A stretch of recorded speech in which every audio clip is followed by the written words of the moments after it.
بالله من الشيطان الرجيم بسم الله الرحمن الرحيم السلام عليكم ورحمة الله وبركاته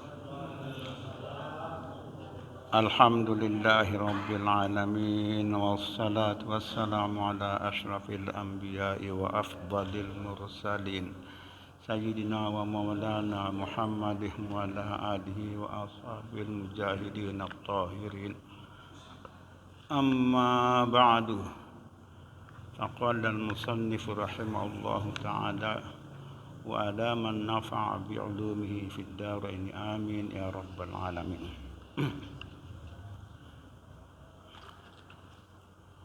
فقد اتفق ثلاثة من الأئمة على أن قراءة الفاتحة في جميع ركعات الصلاة فرض بحيث لو تركها المصلي عامدا في ركعة من الركعات بطلت صلاته لا فرق في ذلك بين أن تكون الصلاة مفروضة أو غير مفروضة أما لو تركها سهوا فعليه أن يأتي بالركعة التي تركها فيها بالكيفية التي آتي بيانها. Alhamdulillah,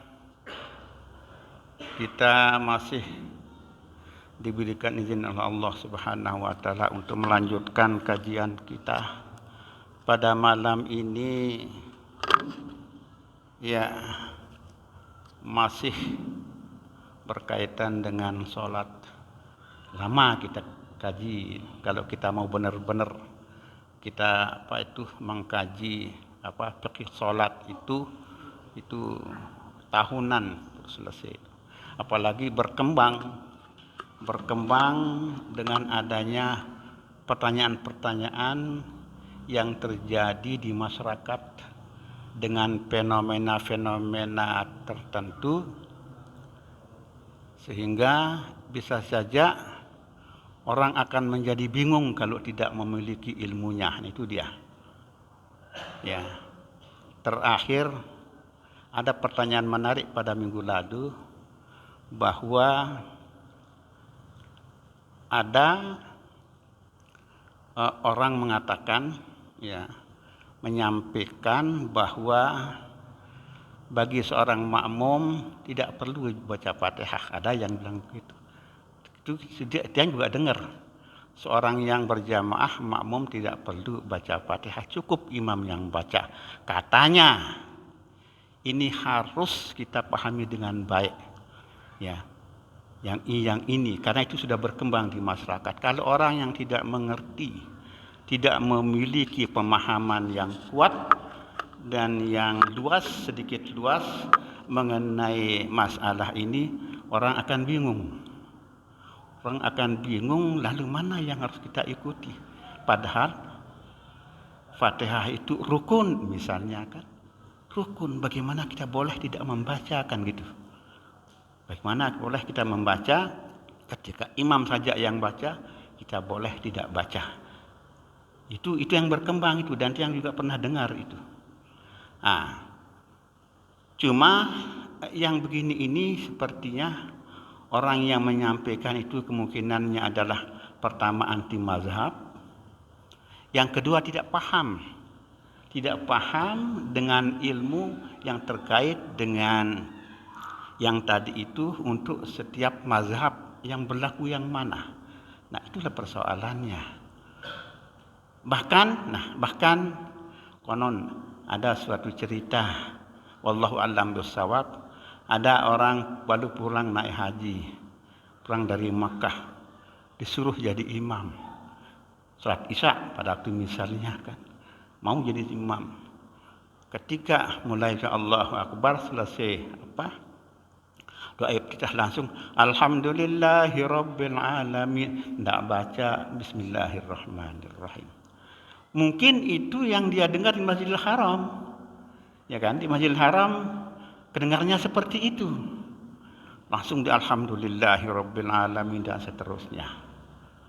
Ya, muncul pertanyaan, Dia karena dia baru pulang dari Mekah disuruh jadi imam, mau saja dia mungkin masih yang terngiang-ngiang Masjidil Haram itu imam di sana ya, dia ternyata Fatihah itu mulai alhamdulillah kan. Baca alhamdulillah, tidak baca bismillahirrahmanirrahim. Nah ini persoalannya. Nah, sekarang itu pertanyaannya, bismillahirrahmanirrahim itu wajib tidak dibaca? Kan gitu. Nah, apakah ketika itu wajib dibaca, masuk tidak sebagai salah satu ayat dalam surat Al-Fatihah? Itu persoalannya, pertanyaannya. Itu kan, itu persoalannya. Tapi kalau orang ini ngawak, tidak punya ilmu tentang itu, nah ini yang menjadi persoalan. Dia misalnya hidup selama ini misalnya di lingkungan orang yang bermazhab Syafi'i misalnya kan. Lalu dia jadi imam misalnya. Kemudian dia tidak baca bismillahirrahmanirrahim, tidak baca. Lalu mulai dari alhamdulillahirabbil alamin. Maka ini apa hukumnya? Ini ketika orang ini baca mulai alhamdulillahirabbil alamin, tidak baca bismillahirrahmanirrahim, sementara bismillahirrahmanirrahim dalam mazhab Imam Syafi'i itu adalah merupakan ayat pertama dari surat Al-Fatihah. Berarti orang ini tidak membaca ayat pertama dari surat Al-Fatihah. Kalau apa hukum salatnya? Batal, tidak sah salatnya. Itu dia. Tidak sah salatnya. Ya. Tidak sah salatnya orang itu. Termasuk makmum tidak sah salatnya. Karena berjamaah berimam sama imam yang salatnya batal. Itu dia. Ini dalam konteks mazhab Imam Syafi'i. Karena itu kalau kita tidak punya ilmu tentang itu, maka akan menjadi persoalan bagi kita. Bingung kita itu. Kita harus paham tentang itu. Bagaimana dengan imam yang di Masjidil Haram? Ya, yang jaharnya kita dengar mulai dari alhamdulillahirabbil alamin. Di Masjidil Haram kan begitu. Alhamdulillahirabbil alamin. Nah, pastikan bahwa para imam pertama, imam Masjidil Haram itu bukan sekedar imam. Mereka adalah ulama. Orang alim semuanya itu. Karena sudah teruji oleh orang ulama-ulama yang lain. Dan yang kedua, tentu mereka paham yang jadi makmumnya adalah bermacam-macam kaum muslimin dari berbagai mazhab, termasuk banyak juga yang mazhab Syafi'i kan gitu. Dan mereka tahu bahwa pasti tahu mereka karena punya ilmu. Ketika dia membaca surat Al-Fatihah, pasti dia baca dari bismillahirrahmanirrahim, cuma sir dia baca, itu pasti, itu suatu pasti. Mengapa kita bisa pastikan? Kenapa? Karena di sana pada umumnya para penduduk Saudi Arabia, Makkah Madinah itu mereka bermazhab kepada Imam Ahmad bin Hambal. Mereka bermazhab kepada Imam Ahmad bin Hambal. Dan di dalam mazhab Imam Ahmad bin Hambal, Fatihah itu sunat dibaca sir ketika waktu jahar gitu loh. Jadi baca sir mereka itu pasti. Tidak berani mereka tidak baca bismillahirrahmanirrahim. Karena dia tahu akan rusak solat orang yang bermazhab Syafi'i, batal. Pasti dia baca karena dia punya ilmu. Cuma bacaannya sir. Tidak mungkin tidak baca bismillahirrahmanirrahim secara sir. Ya. Lalu kita yang tidak punya ilmu jangan ikut-ikutan, tidak baca bismillah langsung dia dengar alhamdulillahirabbil alamin, ya tidak sahlah salat kita gitu. Itu harus kita pahami gitu. Kita harus pahami yang begitu itu modelnya. Satu. Yang kedua, kasus tadi itu kasus surat Al-Fatihah. itu ternyata ada perbedaan pendapat para ulama mazhab loh ini. Ada perbedaan pendapat para ulama mazhab mengenai keberadaan daripada surat Al-Fatihah. Di sini disebutkan bahwa faqad ittafaqa salasatun minal a'immati ala anna qira'atul Fatihati fi jami' raka'atil shalah fardun. Sepakat ulama mazhab yang tiga disebutkan di sini. Padahal banyaknya berapa mazhab? Ulama empat. Ya, empat. Ada empat ulama mazhab yang kita kenal dan kita wajib ikuti. Nah, tapi tiga bersepakat. Apa kesepakatan mereka? Mereka bersepakat bahwa membaca surat Al-Fatihah setiap rakaat. Membaca surat Al-Fatihah setiap rakaat, setiap sholat itu hukumnya fardu. Wajib fardu. Artinya kalau tidak baca Al-Fatihah di salah satu rakaat itu sholatnya tidak sah menurut ulama mazhab yang tiga. Siapa itu mereka itu? Mereka itu adalah Imam Malik, Imam Syafi'i, dan Imam Ibnu Hanbal, Ahmad bin Hanbal. Itu dia. Tetapi yang beda adalah Imam Abu Hanifah. Itu beda. Iya, itu beda dia. Iya, sendirian beda. Sendirian beda. Di sini dikatakan bahwa ya. Nah, kalau menurut Imam Abu Hanifah, ya, wa khalafal Hanafiyyatu fi dzalika faqalu inna qira'atal Fatihati fil sholati laysat fardhon. Ayo.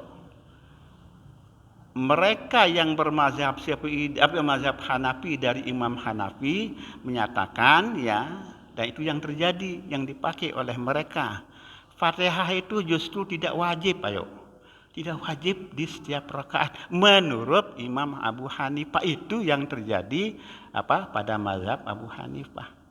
Yang tiga sepakat. Yang satu Imam Abu Hanifah ini tidak sepakat, tidak mengatakan bahwa Fatihah itu bukan merupakan rukun sholat. Lalu apa yang dibaca? Yang dibaca adalah apapun asal Quran yang dibaca, minimal 3 ayat. Iya, minimal 3 ayat. Yang dibaca Al-Quran. Tidak boleh baca Quran yang tidak sah sholatnya. Jadi boleh baca Al-Fatihah, boleh karena Al-Fatihah itu Al-Quran. Boleh ayat yang lain, gitu. Menurut Imam Abu Hanifah dan pada mazhab Hanifah gitu. Ya. Jadi kalau kita strict yang mazhab Syafi'i wajib fardu itu hukumnya. Tidak baca tidak sah sholat kita. Dan mereka ini punya dalil-dalil yang kuat, semua dalil yang kuat dia punya. Ya. Di mazhab Syafi'i punya dalil yang kuat. Ya, di Abu Hanifah juga punya. Bukan dalilnya kuat dari Al-Qur'an langsung dalilnya. Ya. Cuma ketika menafsirkan atau memahami, mengistimbat apa itu hukum dari Al-Qur'an, ya mereka ini ada perbedaan di sana. Ada perbedaan di sana. Ya, di sanalah terjadi perbedaannya. Mereka ketika memahami makna ayat tertentu dalam Al-Qur'an yang menyebabkan Fatihah pakai Fatihah atau tidak dan seterusnya, Fatihah itu fardu atau dan seterusnya, di sinilah perbedaannya. Dan mereka tidak bisa saling bantah. Dan mereka sama-sama kuat dalilnya. Itu dia. Mereka sama-sama kuat dalilnya. Ini persoalannya. Karena itu maka kita harus mengikuti satu mazhab, satu imam mazhab secara konsisten dan istiqomah. Tidak boleh kita mencela-mencela. Kecuali misalnya dalam hal yang darurat. Dalam hal yang darurat boleh Tapi ada catatannya, ada caranya. Darurat itu bagaimana misalnya? Misalnya, dia sudah yang sampaikan bahwa kalau waktu tawaf, kita itu kan campur laki perempuan. Itu kan laki perempuan campur. Permasalahannya adalah sulit kita untuk menjaga tidak batal wudu kita ketika kita campur dengan perempuan. Ada kemungkinan besar kita bisa menyentuh perempuan pada saat itu. Dan batal wudu kita. Kalau batal wudu kita, tawaf kita menjadi tidak sah, kan gitu larinya. Lalu bagaimana caranya? Ini dicari jalan keluarnya. Jalan keluarnya adalah ulama mengajarkan, ulama mazhab Syafi'i mengatakan kalau ini kan kondisi darurat. Ini kondisi darurat yang begini. Bagaimana caranya? Caranya adalah kita wudunya pakai wudu secara Imam Malik. Tapi kita wajib berniat wajib kita bertaklid kepada Imam Malik dengan wudu seperti Imam Malik itu gitu. Khusus untuk kondisi kita tawaf itu. Itu misalnya itu antara lain. Makanya kalau orang tidak punya ilmu begini, ya pakai Syafi'i dia sudah kacau balau sudah. Nggih sila.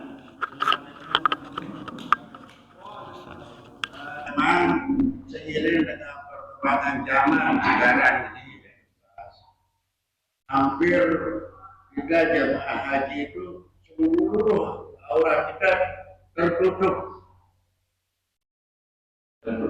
Artinya katakanlah yang perempuan kan hanya yang kelihatan itu adalah mukanya sama telapak tangannya, tapi dia tertutup. Kalau kita bersenggolan di situ, batal atau enggak kita? Dia punya pakaian, kita pakai pakaian. Ya. Kalau kita tutup dalam masalah, walaupun kita bersenggolan. Cuma masalahnya kan tidak semua begitu. Banyak mereka yang justru ini biarin begini. Ini sampai sini bajunya mereka itu. Banyak tutup sampai di sini aja, sampai pergelangan. Banyak yang begitu. Dan itu bukan orang kita saja kan, yang di sana itu. Orang luar kan sudah banyak seperti itu. Nah, itu pun kalau kita bersentuhan dengan mereka itu maupun dari negara mana kan batal wudu kita. Iya, bersentuhan. Kalau bersentuhan kulit sama kulit. Iya, bersentuhan kulit. Tapi itu kan kalau yang tertutup semua kan tidak semua nih. Tidak semua perempuan yang tawaf itu tertutup semua badannya. Nah, kan tidak semua. Banyak yang lihat mereka itu adalah tangannya kelihatan begini. Tangannya begini, tidak ada tutup apa-apa. Tidak pakai sarung tangan. Ya, mungkin dari negara mana mereka itu kan? Itu banyak itu. Nah, itu pun tetap hukumnya kalau kita bersentuhan menjadi batal wudu kita dan tawaf kita sekaligus kan itu maksudnya. Nah, itulah makanya pada saat darurat seperti itu kita diperbolehkan untuk bertaklid pada Imam Malik, pakai wudu Imam Malik. Kalau itu sudah kita pakai dan bertaklid Imam Malik ketika kita tawaf, walaupun kita bersentuhan dengan orang perempuan itu tidak batal wudu kita. Itu maksudnya. Mulai dari wudu ya. Mulai wudunya dulu. Nah, Imam Malik kita pakai. Ya, sehingga muncul pertanyaan, bagaimana sih wudunya Imam Malik? Ya kan gitu larinya kan. Bagaimana wudunya Imam Malik? Nanti kita akan bahas khusus pada mereka yang misalnya pas mau berangkat haji misalnya kan. Nah, saya bahas pada saat ini. Kita bahas pada saat itu juga ya. Itu salah satu contoh kondisi-kondisi darurat boleh gitu. Boleh bersentuhan dengan syarat-syarat bla bla bla bla dan seterusnya. Itu dia. Jelas Niki? Nah, itu dia. Nah, baik. Nah, sementara apa yang sudah disampaikan oleh para imam mazhab ini itu adalah betul-betul dalam artian mereka senantiasa bersungguh-sungguh untuk mengistimbat makna Quran dan makna hadis itu sendiri, dan mereka punya kapasitas untuk itu. Mereka punya kapasitas untuk Imam Syafi'i, Imam yang empat dan lainnya itu merupakan mereka punya kapasitas untuk itu. Yang berkaitan dengan hukum-hukum syariat seperti itu, merekalah yang punya wewenang dan kapasitas untuk itu. Itu kelebihan mereka itu. Walaupun banyak imam yang lain, ya banyak imam yang lain, tapi kita disuruh untuk mengikuti salah satu dari imam yang empat. Kan di sini dikatakan adalah wa yajibu ala man lam yakun fi haliyatul ijtihad mutlaq an yuqallida fil furu'i wahidan min al-a'immatil arba'ah al-masyhurin wa humul Imam Syafi'i dan seterusnya. Bagi mereka yang tidak memiliki kemampuan untuk berijtihad pada level mutlak, ijtihad mutlak, maka dia wajib untuk bertaklid kepada salah satu dari imam yang empat. Ya kita termasuk para ulama yang setelah imam yang empat itu pada umumnya mereka dianggap tidak mampu untuk menjadi imam mujtahid mutlak. Jadi imam yang empat itu levelnya adalah level mujtahid mutlak namanya. Ya, jadi ada beberapa tingkatan itu. Ya, jadi ada yang disebut imam mujtahid mutlak, itu imam yang empat. Imam yang empat itu memiliki kapasitas dan kemampuan untuk mengambil istimbat langsung dari Quran dan hadis sesuai dengan keilmuan yang mereka miliki. Mereka yang punya wewenang untuk itu. Ulama yang lain bagaimana? Ulama yang lain kebanyakan mereka itu ngikut pada imam yang empat ini. Betapa hebatnya yang namanya Imam Nawawi, betapa hebatnya yang namanya Imam Rafi'i, betapa hebatnya yang nama Imam Al-Muzani, betapa hebatnya Imam Ibnu Hajar Al-Asqalani, para alim yang ngapal ribuan hadis. Ya. Dan ilmu yang sangat tinggi, yang sangat banyak, tetap bermazhab kepada imam-imam yang salah satu imam yang empat, termasuk Imam Syafi'i. Itu dia. Ya, termasuk para ulama kita yang ada di Indonesia, di Lombok atau di mana ini. Nggih. Bicara masalah imam, sekarang ini muncullah ajaran baru. Jadi dia tidak hanya bermazhab pada Imam Syafi'i ansih. Dia mengambil Hambali, Hanafi, Syafi'i, Maliki. Kemudian dia gabung jadi satu yang ini yang ringan-ringan saja. Dia bentuklah mazhab sendiri di Munasan, Ustaz. Baik. Nah, ini makanya di sini ulama mengatakan bahwa itu an yuqalliful wahidan minal a'immatil arba'ah, satu yang wajib diikuti. Jangan ada yang atau ikut sana bagian ini ikut itu. Itu tidak boleh. Sepakat para ulama-ulama terdahulu, para ulama imam yang terdahulu itu sepakat bahwa tidak boleh kita mazhab campur-campur begitu. Satu mazhab. Malah sekarang itu kadang-kadang ada yang bilang tidak penting mazhab. Ada yang bilang begitu. Waduh, saya bilang siapa sih orang ini? Tidak perlu bermazhab. Lihat Imam Nawawi bermazhab kepada Syafi'i. Ya, Imam Rafi'i bermazhab kepada Syafi'i. Imam Azra'i bermazhab kepada Syafi'i. Betapa alimnya mereka. Toh juga mereka itu bermazhab kepada salah satu dari imam yang empat ini gitu. Lalu kita, apa yang kita punya? Ya, keilmuan kita sampai mana? Dan mereka ini sudah teruji yang empat itu. Keilmuannya dan metode yang dipakai untuk mengistimbat pada Quran dan hadis itu dia punya dan dia susun sendiri dan sudah teruji di publik. Imam Syafi'i misalnya. Imam Syafi'i ketika dia beristimbat hukum dari Al-Quran maupun hadis, dia punya metodologi sendiri. Ya, dia punya metodologi sendiri yang dia susun sendiri dan sudah disepakati oleh para ulama pada zaman itu. metodenya itu. Nah, apa nama metodenya? Di mana dia ada metode yang dibikin Imam Syafi'i? Itu namanya ada dalam kitab Ar-Risalah namanya. Ada dalam kitab Ar-Risalah namanya. Kitab Risalah ini khusus itu mengenai usul fikih. Termasuk di sana adalah menyangkut tentang bagaimana mengajarkan tentang bagaimana cara beristimbat ketika mengambil hukum, ya, di dalam pada Al-Quran dan hadis.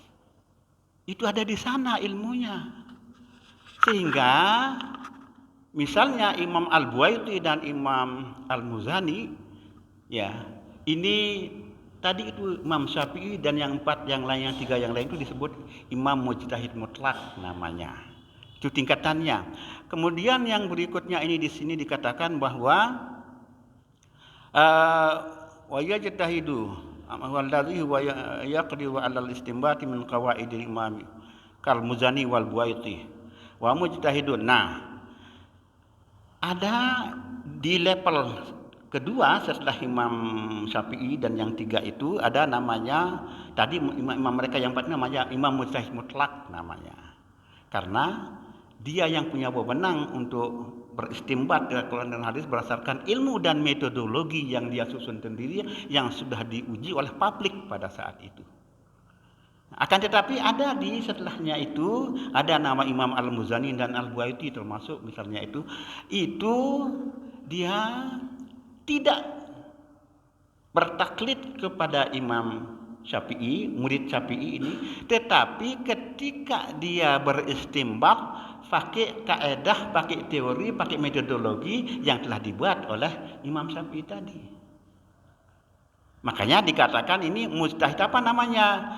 Ini mujtahid mazhab namanya. Tetap pada mazhab Syafi'i, akan tetapi beliau-beliau ini menggunakan metodologi yang dipakai oleh Imam Syafi'i ketika melakukan istimbat, mengambil hukum, ya, pada Al-Quran dan hadis. Kan ini level kedua ini adalah imam mazhab namanya. Imam mujtahid mazhab. Ya. Imam mujtahid mazhab namanya. Wallazi yaqdiru 'alal istimbat min qawaidi imami yang dia pakai. Yang level yang ketiga. Level yang 3 namanya imam mujtahid fatwa namanya. Nah, kalau mereka ini adalah mereka yang may yaqdiru 'ala tarjih li ba'd aqwali imami 'ala ba'd kan Nawawi wa Rafi'i. Ya. Mereka ini yang level ketiga ini dia tidak beristimbat walaupun menggunakan metodologi Imam Syafi'i. Ya, akan tetapi justru memperkuat pendapat Imam Syafi'i di dalam mazhab itu. Itu levelnya Imam Nawawi dan Imam Rafi'i dan yang lain-lain. Nah, inilah terus sampai ke bawah terus. Ya. Jadi lalu kita dan para ulama sudah mengatakan, banyak ulama mengatakan bahwa tidak pernah ada sampai dengan saat ini yang selevel Imam Syafi'i. Tidak pernah ada. Ke depan tidak tahu. Nah, tapi itu bukan mustahil, mungkin saja. Nah, mungkin saja akan ada begitu. Cuma persoalannya apa yang mau diistimbat dari Al-Quran dan hadis sementara itu sudah semua dibongkar oleh imam yang 4 ini. Itulah menjadi imam mujtahid mutlak yang baru bagaimana bisa terjadi? Hampir tidak mungkin itu terjadi walaupun sampai kiamat. Ya, sementara saat ini banyak orang yang mendiskreditkan imam-imam yang dahulu itu. Mana yang ada orang yang mendiskreditkan para imam-imam seperti itu. Nah, ini apa gejala apa seperti ini? Gejala orang itu gejala terjadi kebodohan pada kita itu. Tak paham tentang kealiman para imam-imam yang dulu yang sudah meletakkan dasar hukum berdasarkan istimbat mereka. Ini yang sering muncul kita dengar, sering kita dengar, ya. Yang kita dengar kalau jadi makmum tidak perlu baca Fatihah misalnya itu loh. Itu. Kemudian tidak perlu baca Bismillahirrahmanirrahim baca seperti kasus tadi itu. Karena apa? Karena kita tidak paham, karena yang orang tersebut tidak mengerti gitu. Itu persoalannya. Karena itu kalau ada hal-hal yang baru seperti itu yang kita dengar pada orang, mungkin bisa kita tegaskan, Anda mazhab siapa? Bermazhab kepada imam siapa? Kalau dia mengatakan tidak berzahab, ya kacau. Orang kepada itu wajib bermazhab. Oke. Apa ilmu ini pikiran? Setiap pernah saya baca, ulama Rasidin itu tidak membaca Bismillah di awal Fatihah. Sahabat yang lain membaca, yang mana kita ikuti sekarang, dan kita umumnya sekarang di Indonesia ini selalu membaca Bismillah, karena itu untuk ayat, karena di situ ayat. Di dalam kitab ini disebutkan bahwa ya mazhab itu dimulai dari imam yang 4 itu. Kita tidak diperkenankan untuk mengikuti para sahabat langsung. Karena apa? Karena belum dirumuskan teori-teori kemana syariat itu pada zaman itu. Belum. Yang merumuskan teori-teori itu dengan metodologinya itu adalah baru mulai di imam yang 4 ini. Ya. Makanya kita anjuran untuk kita setelah itulah kita untuk diwajibkan bermanfaat kepada imam yang salah satu imam yang 4 ini, bukan kepada para sahabat. Ya. Karena itu maka tidak ke sana kita. Nggih. Betul.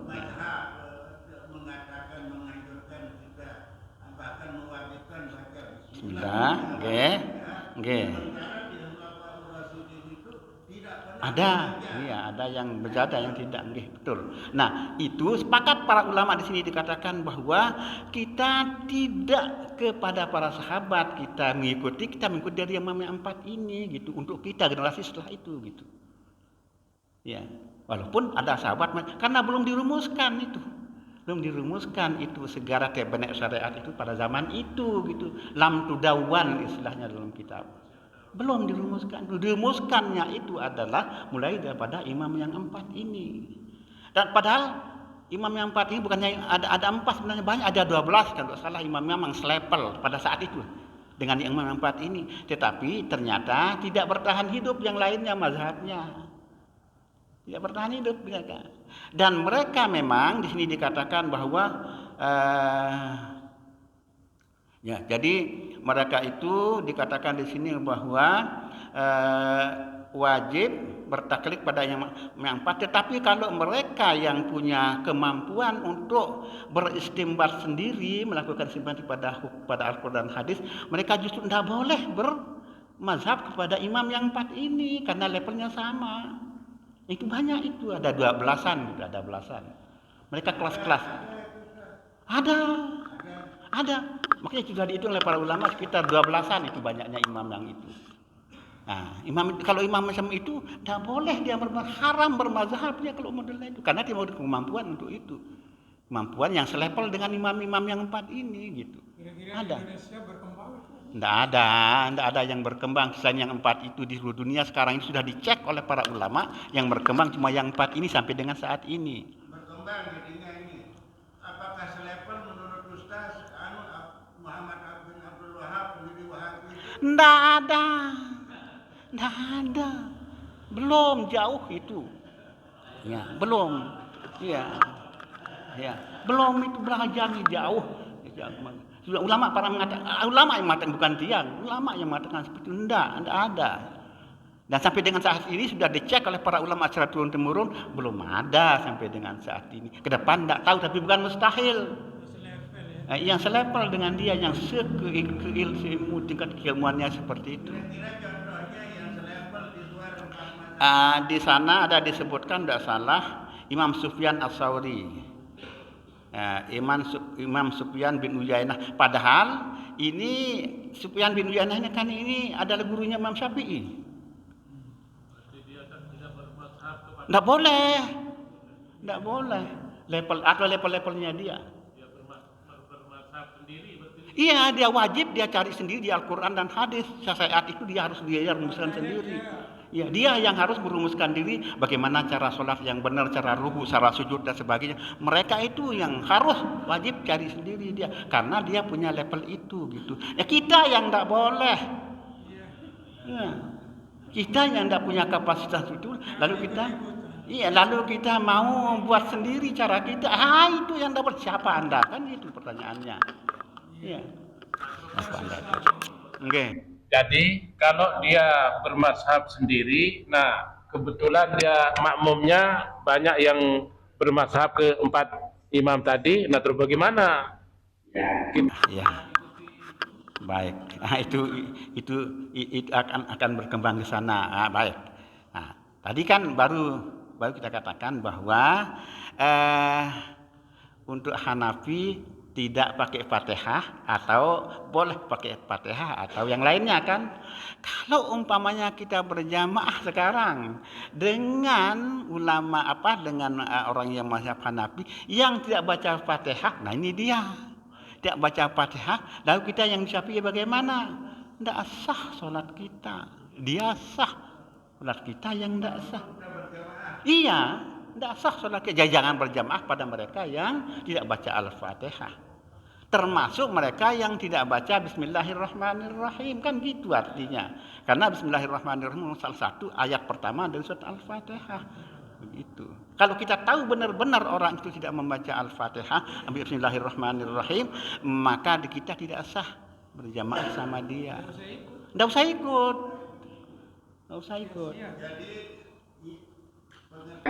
Kalau mazhab imam mazhab Hanafi tidak membaca Fatihah, kita sebagai makmum mazhab Syafi'i wajib hukumnya baca Fatihah. Dan realnya mereka tidak baca Fatihah imam kita itu mulai dari Bismillahirrahmanirrahim, ya, maka kita yang jadi makmum tidak sah sholat kita dengan dia. Dia imamnya sah.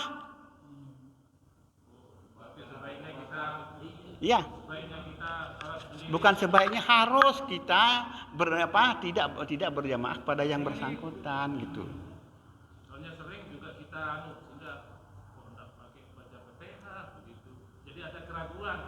Bukan tidak boleh ragu kita, tidak boleh, tidak sah. Yang tidak baca Bismillah itu ada dua itu.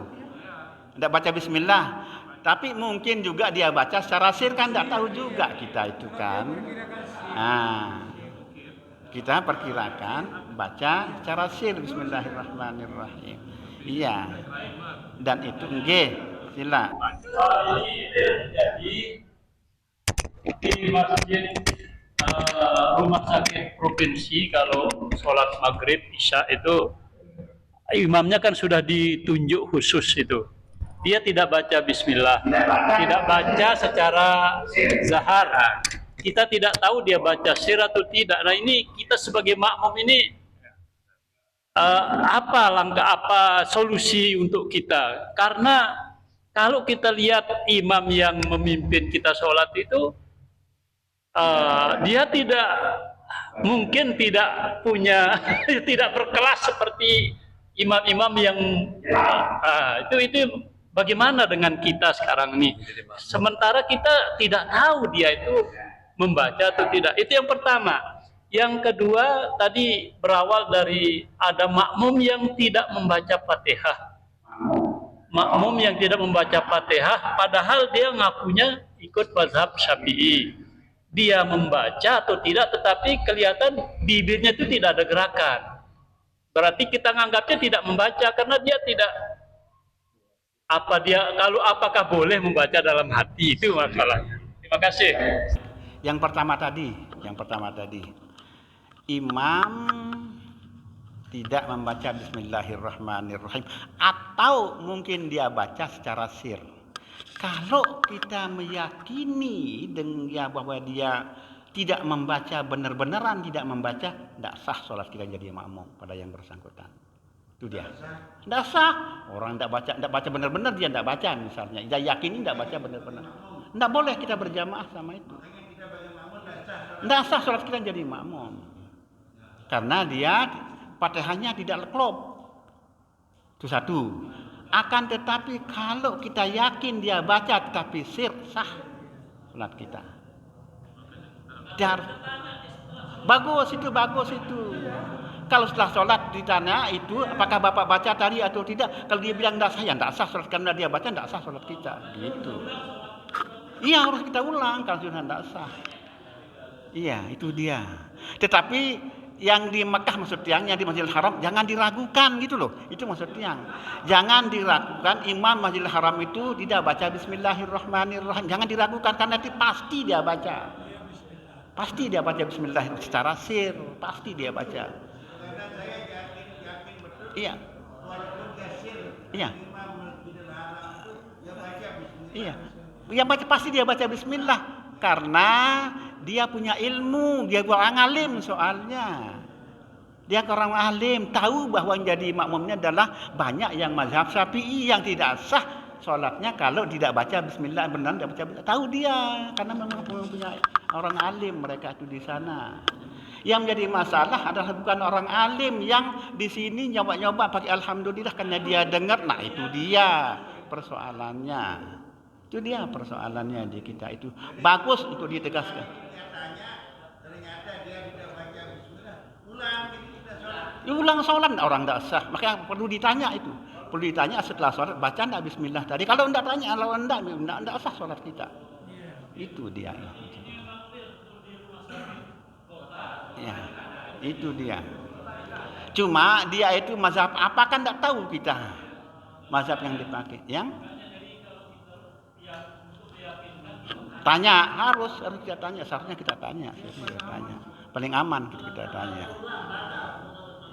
Enggak, dia kan sah kalau dia mazhabnya ya mau semua enggak sah kalau dia mazhab Syafi'i. Tetapi kalau ada yang mazhab yang boleh tidak baca bismillah dia sah sih. Ya, sah salatnya, makmumnya sah, imamnya juga sah. Kan itu persoalannya. Ya. Nah, itu dia. Dengar yang itu, terus Pak Haji baru pulang dari Mekah suruh jadi imam, alhamdulillah baca bismillah. Ini dia, ya itu dia yang model begitulah. Ya.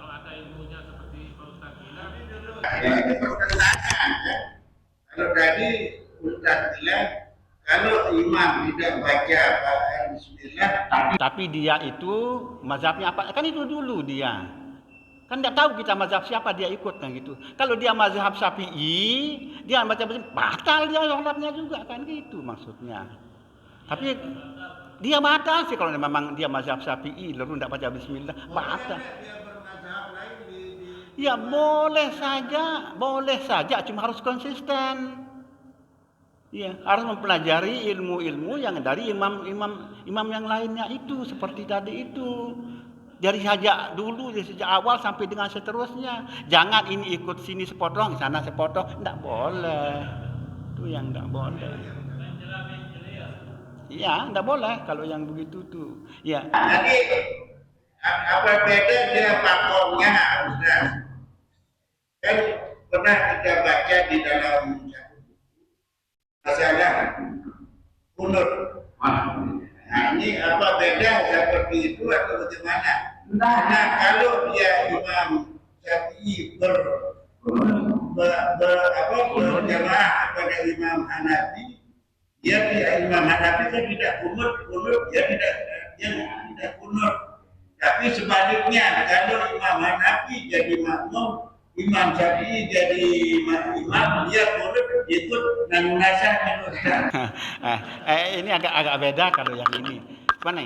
Kunut itu kan sepakat para ulama menyatakan itu sunat kan? Sunat. Walaupun sunat abad.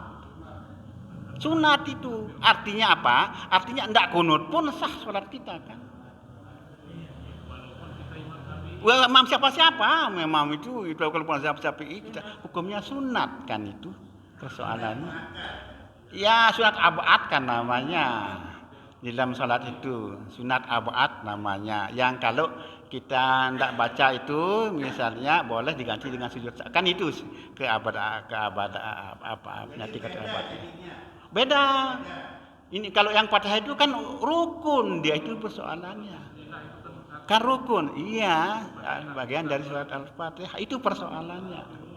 Nah kalau kunut kan sunat. Tidak kunut pun walaupun kita mazhab Syafi'i, tidak apa-apa sholat kita, sah sholat kita. Kan gitu soalannya. Itu beda. Nggih, sila. Mami dulu, nggih.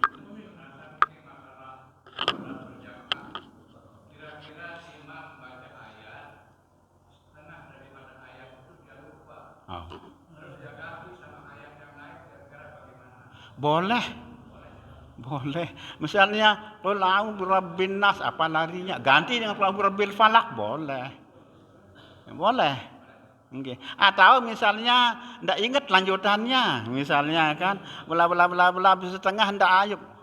Terus kebetulan makmum ndak ada yang ngapal, terus ndak ada yang kasih tahu misalnya kan. Ya, sudah sujud ruku saja atau apa ruku saja. Boleh, ndak masalah. Ya, boleh. Ya. Boleh. Boleh. Karena apa? Membaca ayat itu dalam sholat kan hukumnya sunat, itu lagi. Ya, alhamdulillah tiap perhatikan imam kita bisa membaca juga.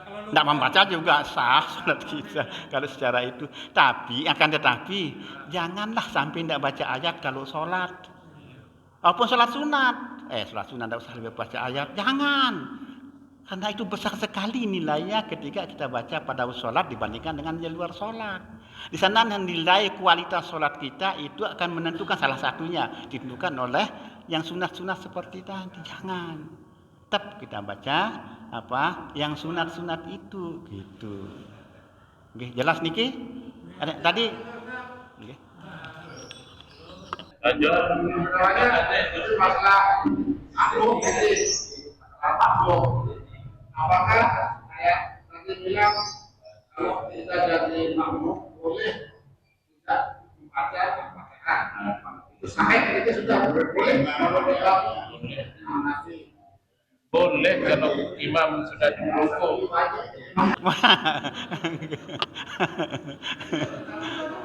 Itulah makanya harus benar pahamnya supaya jangan salah itu. Nggih, betul. Baik. Nggih.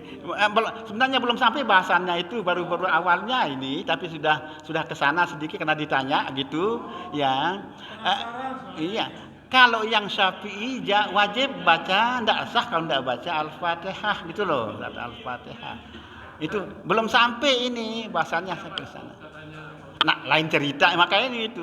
Lain cerita itu. Kalau masbuk kan lain cerita. Ini yang tidak masbuk yang tadi itu yang maksudkan. Iya. Aneh lagu. Oh, sila. Sebagai makmum itu haruskah wajibkah membaca Fatihah juga? Membaca secara jahar atau sir artinya dibaca bukan dalam hati. Apakah boleh membaca dalam hati? Ya, tidak boleh. Yang namanya baca itu mengucapkan nama baca. Iya, diucapkan. Nah, iya, okay. Iya, benar. Iya. Baca itu adalah ya sir, ya ini yang sir. Loh, jangan yang imam jahar, makmum juga jahar. Ini sir. Baca sir. Nah, karena makanya ini belum sampai ke sana ini ya. Nah, di sini dikatakan bahwa ya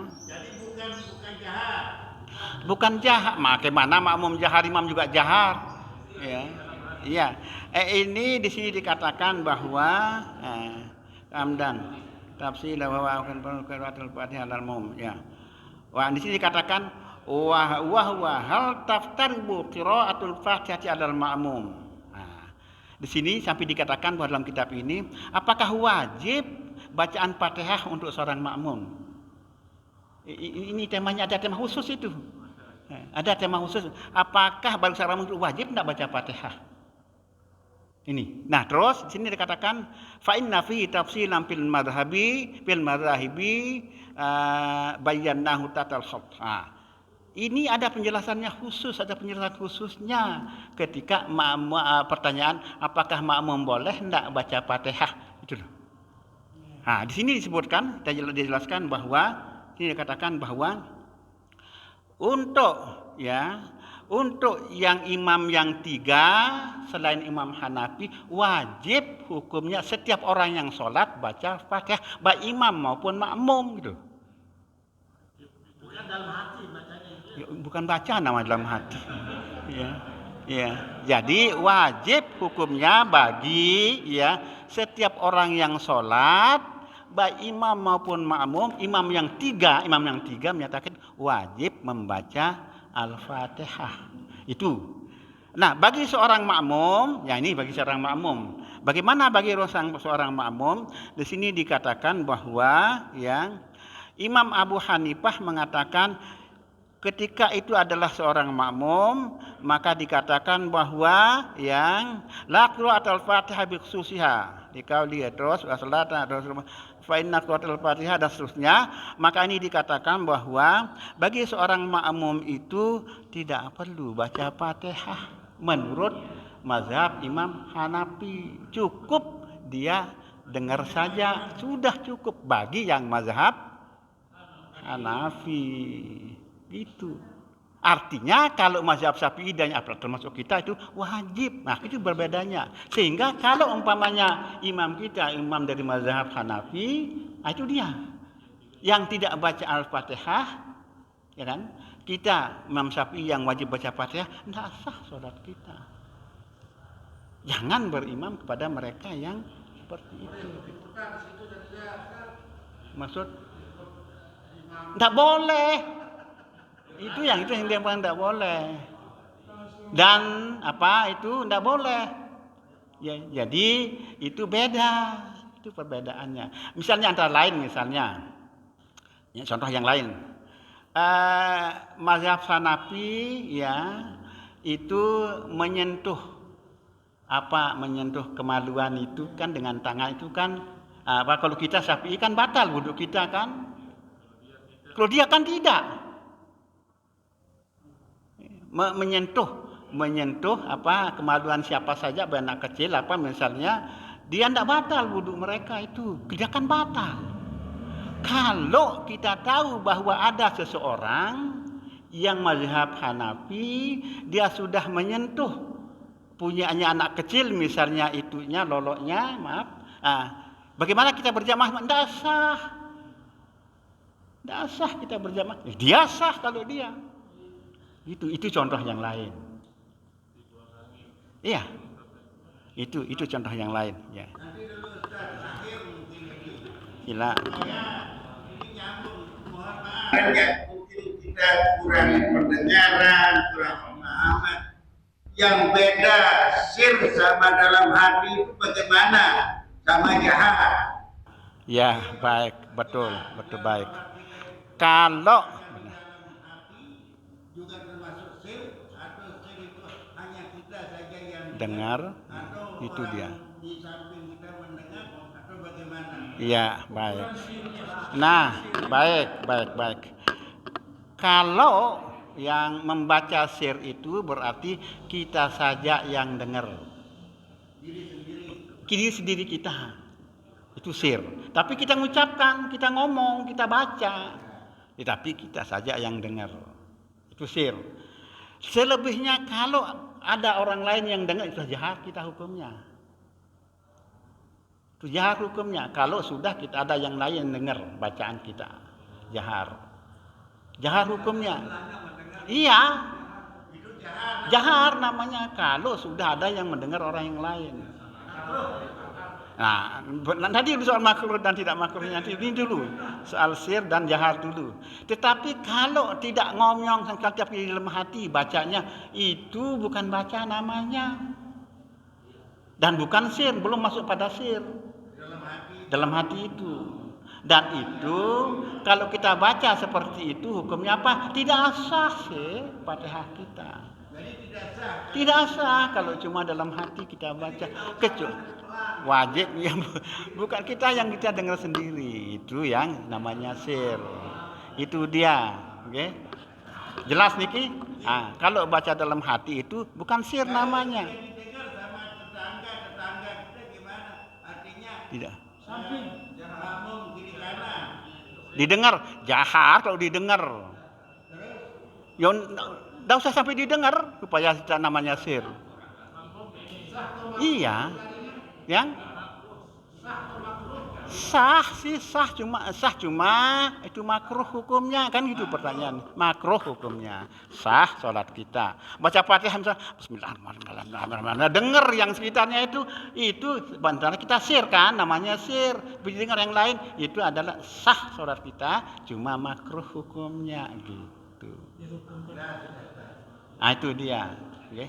Nah, jadi itu bahasannya. Ini menarik ya. Belum selesai bagaimana pendapat para imam yang lain yang terkait dengan bacaan Fatihah dan bacaan Bismillah, itu belum sampai sana. Insyaallah minggu ini mungkin penting, menurut yang penting karena kadang-kadang berkembang. Saya dengar seperti itu. Wah, kita baca Fatihah tidak perlu. Kan itu. Nah, kalau kita tidak punya ilmu untuk menyangkal itu kan repot kita. Bisa-bisa kita ikut-ikutan seperti itu kan. Kita ikut-ikutan, kalau itu benar, kalau misalnya kita mazhab kita sesuai dengan mereka kan tak masalah. Tapi ini kan beda kita. Ya. Kita dia yang sah, kalau dia mazhabnya seperti itu, tapi yang jadi fatal adalah dia tidak mazhabnya tidak jelas, Syafi'i misalnya dia pakai, tapi caranya begitu, itu tidak boleh. Iya. Iya, itu dia. Itu dia. Nggih. Jelas niki nggih?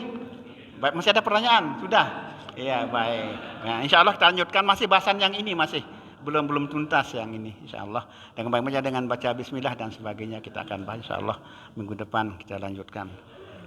Wallahul muwaffiq wal hadi ila aqwamit thariq wa ila sabilir rasyad.